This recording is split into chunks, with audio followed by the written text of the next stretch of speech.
crops are happening?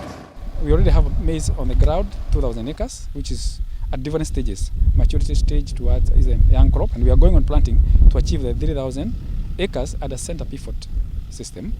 And then we are doing 500 acres for drip irrigation. And as I've said, we have 10 acres right now of these other crops, the alternative crops. And we are in the process of expanding as we see how they perform.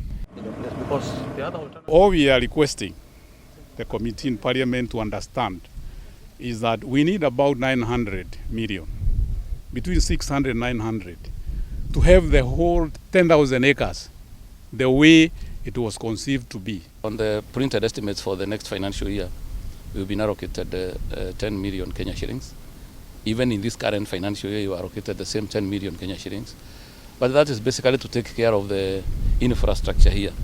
That is not the money we have spent to grow this crop. We have used other resources within the ministry to do that. And if we go to that budget, the budget that we have sought for, we would be able to demonstrate on these 10,000 acres. We can be able to do as you can see, like you can see here. We have that capacity, and that's why we came to demonstrate.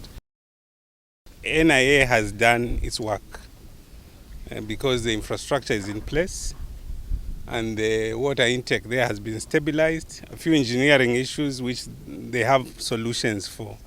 I think what is needed is goodwill to now have private sector practitioners, farmers, to produce in a consistent way and depoliticizing the whole issue.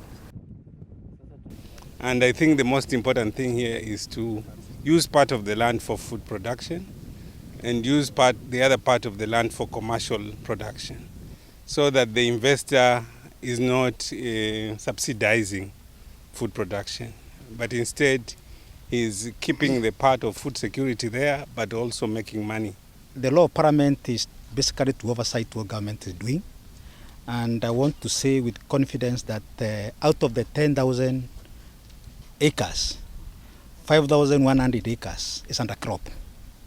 The remaining balance of approximately 4,900 acres, all what is remaining is the last mile connectivity to supply water to the remaining acreage.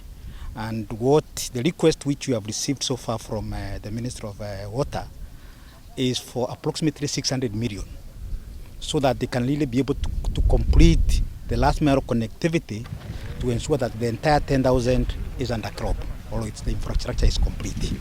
And that is what, as the Committee of Environment, Water and Natural Resources has approved, recommended to the Budget and Appropriation Committee.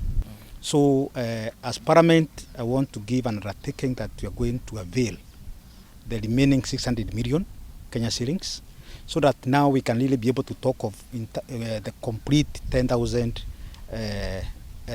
acres